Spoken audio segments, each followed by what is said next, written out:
Hello enthusiasts, and welcome back to the channel. Today, we are talking about one of the most important factors in cannabis cultivation, plant environment. So in this video, we are going to break it all down, how temperature, humidity, airflow, light, and root conditions directly impact plant growth, bud structure, and overall yield. In addition, we will discuss some of the most common mistakes cultivators make when managing their grow. Chapter 1. Understanding the plant environment. The plant environment is everything surrounding the plant that influences how it grows. This includes temperature, humidity, airflow, light intensity, and even what is happening in the root zone. All of these factors work together, and when one part of the environment changes, it affects everything else. Because of this, the goal is not to perfect one variable, but to create balance across all of them. Now that we've covered some background on today's topic, I want to take a moment to thank the sponsor of today's video, Spider Farmer. Since 2009, Spider Farmer has been building complete indoor growing solutions, from grow tents to ventilation to LED lights, controllers, and now smarter ways to connect the entire grow space together. When people first think about indoor growing, they usually look at each piece separately, almost like the grow room is just a collection of individual parts. But the truth is, it's an ecosystem and all those pieces are actually connected. And that is where the Spider Farmer GGS AC5 power strip comes in. Instead of having different devices all running separately, the AC5 gives you 5 independently controlled outlets that can be managed and organized through the Spider Farmer app. One of the things I find most interesting is its ability to help set your grow room's ideal environment. Instead of treating every stage the same from start to finish, the AC5 can set different goals for different phases, like seedling, veg, early flower, and late flower. The GGS system can use its built-in sensors to monitor the grow environment, and depending on your setup, those readings can help trigger connected equipment. With the AC5 and Spider Farmer app, you can monitor real-time data, look back at historical charts, and customize how the system responds based on your grow plan, instead of manually adjusting everything all the time. So instead of guessing what is happening, you can actually see the data and get a clearer picture of what your plants are experiencing. And that brings me to another product by Spider Farmer that I think can be helpful for growers, their new foldable gear board. For anyone who has done indoor growing before, we all know things can get out of hand quickly and messy fast. The foldable gear board gives you a place to mount and manage your equipment, route cables, keep controllers accessible, and make the whole grow space look cleaner and more professional. So if you are building a new indoor grow setup, thinking about upgrading, or just looking to become more organized, this is definitely something worth checking out. In addition to sponsoring this video, Spider Farmer has been kind enough to send over a discount code for you to use if you're interested in any of their products. Make sure to use code CannabisGuy at checkout for 8% off your purchase. I'll leave the product links for the GGS AC5 Power Strip, the foldable gear board, and Spider Farmer's complete grow tent kits in the description below. Thanks again to Spider Farmer for sponsoring today's video. Now let's get back to today's topic. Chapter 2. Temperature and plant development. Temperature plays a major role in how quickly and efficiently a plant grows, as it affects photosynthesis, respiration, and nutrient uptake. When temperatures become too high, the plant may grow faster, but that growth is often weaker. This is because higher temperatures increase metabolic activity, causing the plant to speed up processes like cell expansion and elongation. As a result, the plant prioritizes rapid vertical growth over building dense, compact structure, which can lead to increased stretching, wider spacing between nodes, and looser bud formation during flowering. High temperatures can also reduce terpene retention, which affects the aroma and overall quality of the final product. This occurs because terpenes are volatile compounds that can evaporate or degrade when exposed to excessive heat. As temperatures rise, the plant may also shift its energy towards stress responses rather than terpene production, further reducing overall potency and flavor. On the other hand, lower temperatures slow down metabolic activity.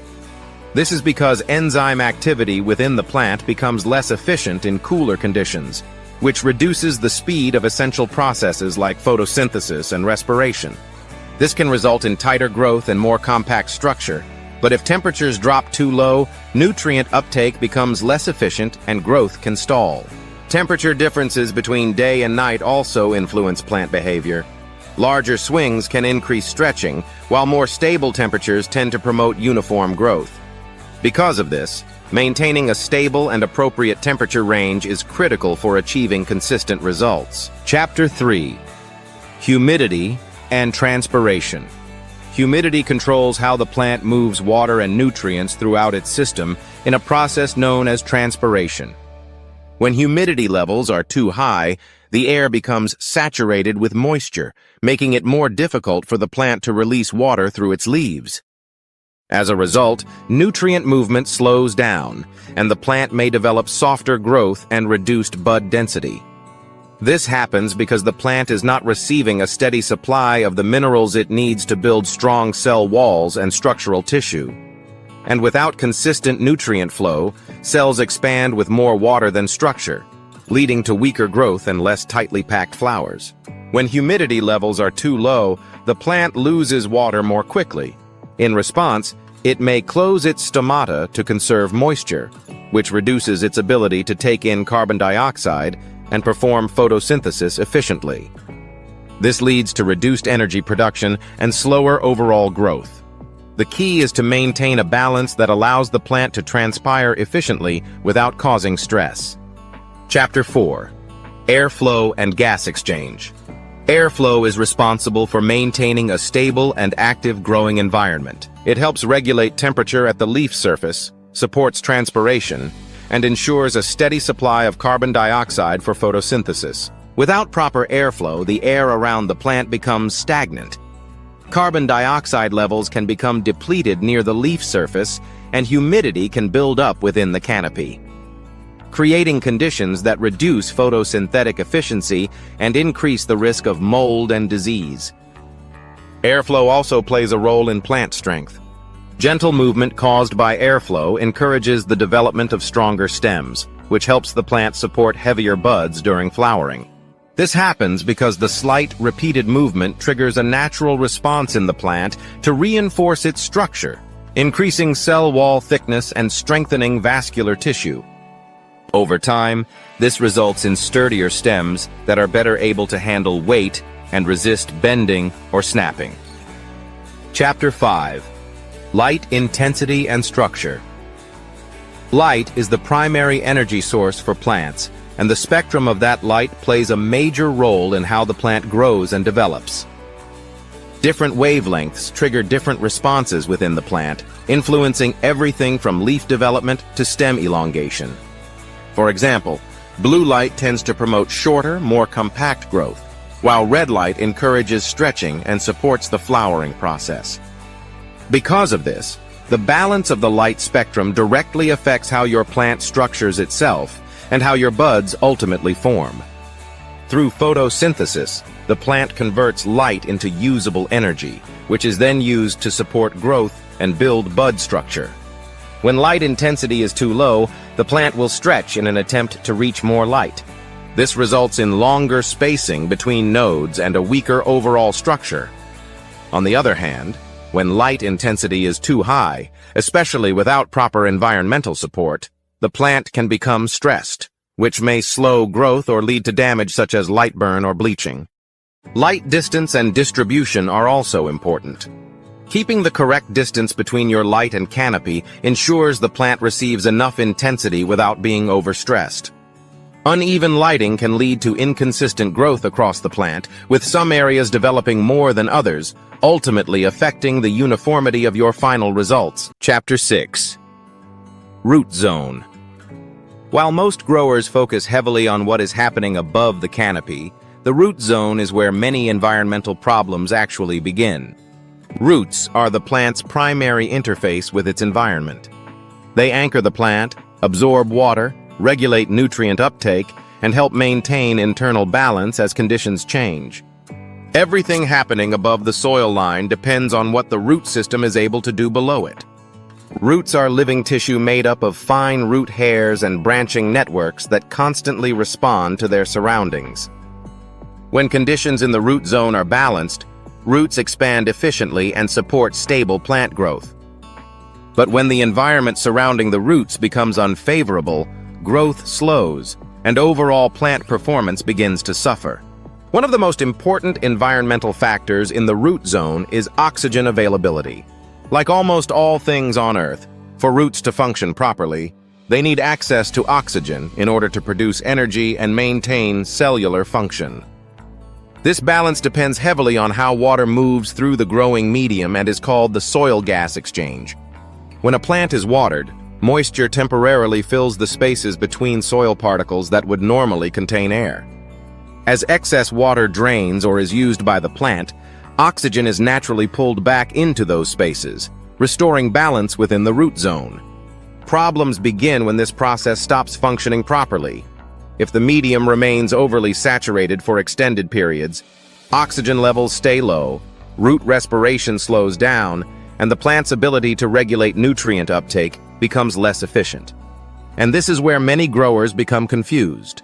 Nutrients may still be present in the soil or reservoir, but nutrient uptake depends on far more than simply adding nutrients to the root zone.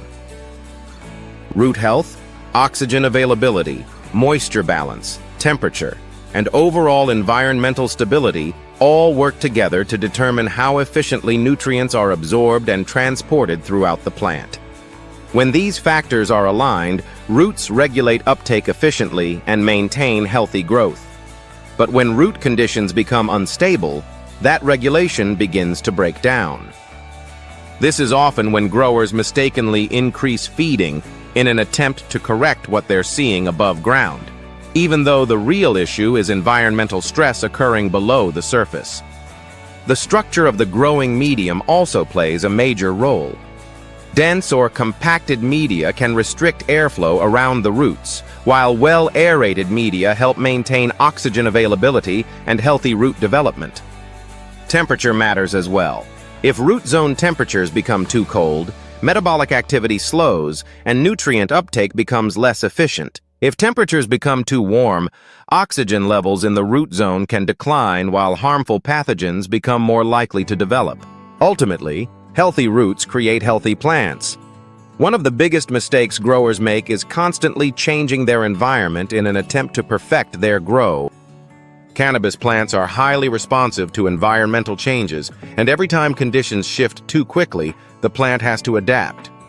This is why experienced growers often focus less on chasing perfection and more on maintaining stable conditions consistently over time. And that, my friends, brings us to the end of today's episode.